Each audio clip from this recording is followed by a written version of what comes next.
वरिष्ठ कार्यकर्ता भीम आर्मी मेरठ। आज जो राष्ट्रीय बौद्ध महासम्मेलन हो रहा है, इसके बारे में क्या कहना चाहेंगे आप? राष्ट्रीय बौद्ध महासम्मेलन एक ऐतिहासिक प्रोग्राम हो रहा है। सन 1953 में बाबा साहब भैंसाली मैदान में आए थे, तो आज उसी की तरफ पे राष्ट्रीय बौद्ध महासम्मेलन का आयोजन भंते जी ने किया है। सुमित्रतन बौद्ध साहब थेरा जी हैं कि जिनकी कड़ी मेहनत और परिश्रम के तहत ये प्रोग्राम संपन्न हुआ है, और इस प्रोग्राम से एक बहुत बड़ा मैसेज आएगा पूरे देश के अंदर, और मैं मानता हूँ देश ही नहीं पूरे विदेश के अंदर भी ये मैसेज आने का काम होगा कि मेरठ की क्रांतिकारी धरती पर इतना बड़ा प्रोग्राम हुआ है जो आज तक नहीं हुआ। आप बहुत दम की बात करते हैं, लेकिन कुछ लोग, कुछ नेता इस देश में ऐसे हैं जो हिंदू राष्ट्र बनाने की बात करते हैं। ये हिंदू राष्ट्र बनाने की जो सोच रहे हैं, इनके खोखली बातें हैं। अब आप खुद बताइए स्वयं कि क्या कोई अपने हाथों से भगवान को बना सकता है?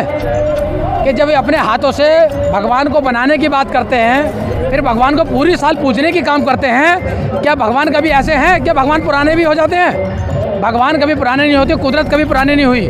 कुदरत तो सालों साल और ना जाने कितने सालों से वो अमर है और अमर रहेगी।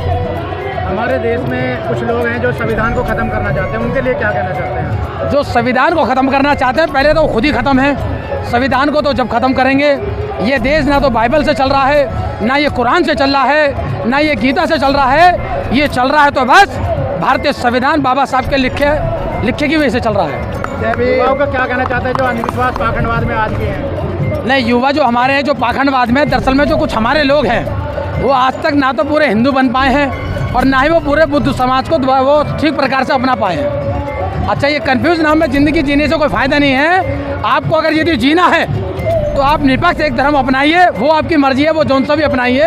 लेकिन मैं तो यही सलाह दूंगा कि बौद्ध धर्म मानवता का धर्म है, समानता का धर्म है, प्रेम भाव का धर्म है और इंसानियत का धर्म है। आप भी बौद्ध बने हैं, क्या दीक्षा लिया आपने? देखिए, मैंने अभी बौद्ध नहीं लिए, लेकिन मैं आने वाली 14 अप्रैल को मेरी इच्छा है कि मैं अपने परिवार के साथ बौद्ध धर्म अपनाने का कार्य करूँ।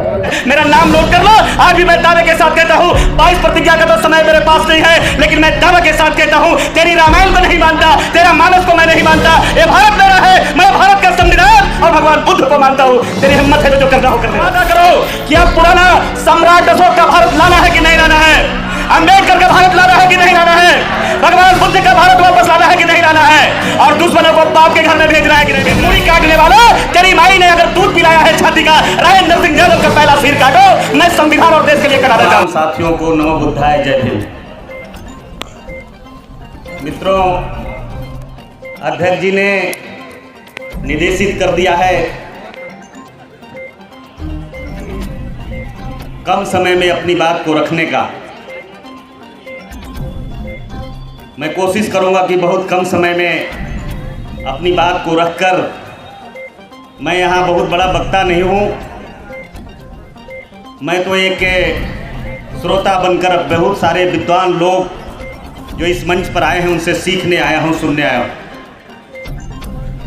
लेकिन मैं आप लोगों से कुछ कहना चाहता हूँ कि जो आज हालात है देश में, जो स्थिति है, भगवान बुद्ध के बारे में, बुद्ध सम्मेलन के बारे में, तो हम आज भी कहते हैं कि अगर बरसों तक हम बुद्ध की गाथा और बाबा साहब अम्बेडकर के बारे में अगर चर्चा यहाँ करते रहेंगे तो शायद समय कम पड़ जाएगा, लेकिन बाबा साहब और भगवान बुद्ध का चर्चा खत्म नहीं हो पाएगा।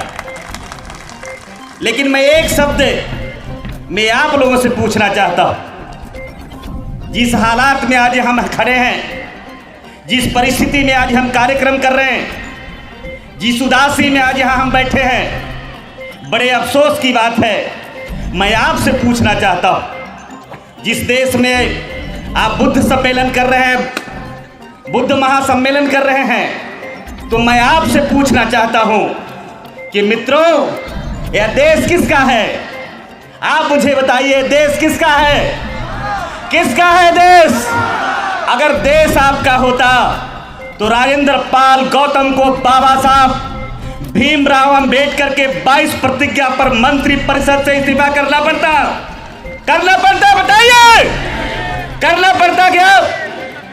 तो आप मुझे बताइए, जब इस बिहार का शिक्षा मंत्री बिहार का शिक्षा मंत्री मनुस्मृति अस्पृश्यता के बारे में, सत्यशोधक के बारे में और मनुस्मृति और साथ साथ जो रामचरितमानस में जो काव्य लिखा गया है जिसके बारे में कहता है, तो क्या उन्हें 51 लाख रुपया में मूड़ी काटने का घोषणा किया जाता? क्या बताइए, आप लोग, पूछता हूं आपसे, नहीं किया जाता।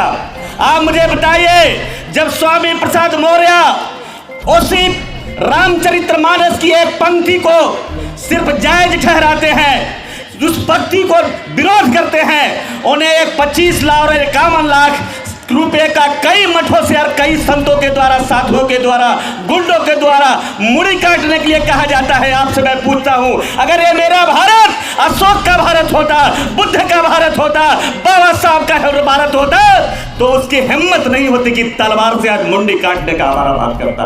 बताइए, बात सत्य है कि नहीं है? तो बताइए, आपसे मैं पूछना चाहता हूं, कौन सा भारत रखना चाहते हो आप?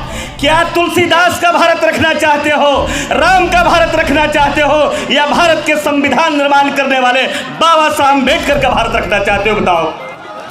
अगर बाबा साहब अम्बेडकर का भारत रखना चाहते हो तो आज बताओ, चैलेंज दे दो यहीं से।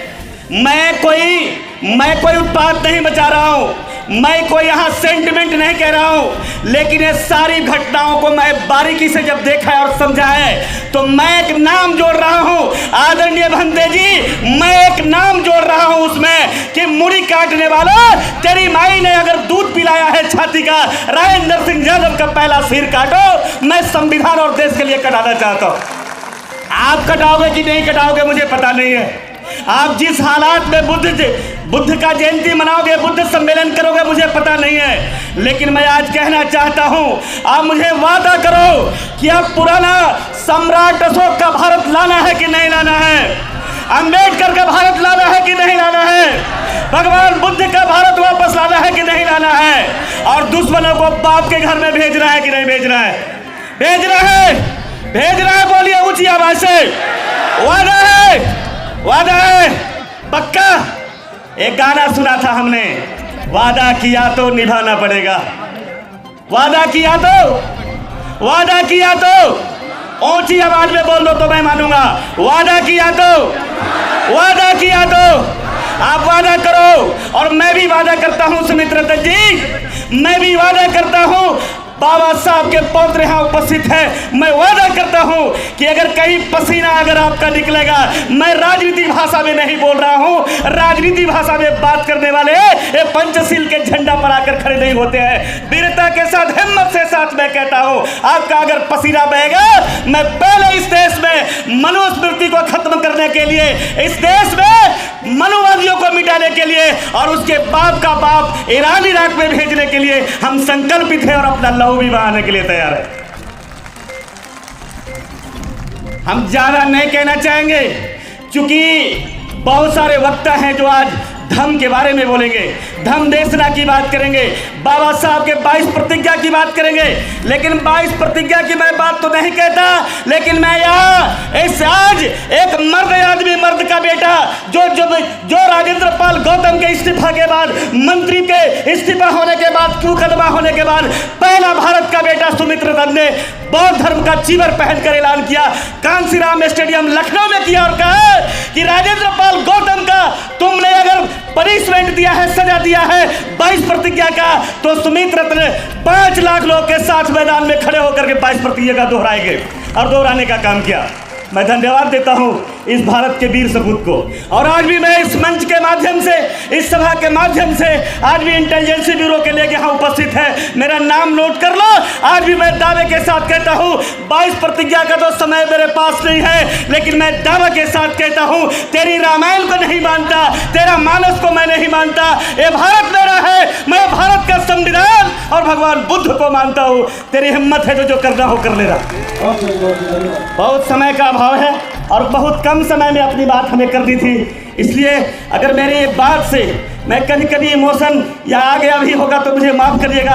हमारे धर्म में कभी इमोशन नहीं है, लेकिन भगवान बुद्ध ने भी कहा है कि जब हिंसा होने लगे, जब अत्याचार होने लगे, जब जुर्म होने लगे और जब समझो कि हमारी जान नहीं बचने वाली है, तब करोड़ों जान को भी मिटाकर संभालने में कोई फर्क नहीं है। यही बुद्ध का सच्चा संदेश है। जय भारत, जय बुद्ध, जय बाबा साहब अम्बेडकर, जय संविधान।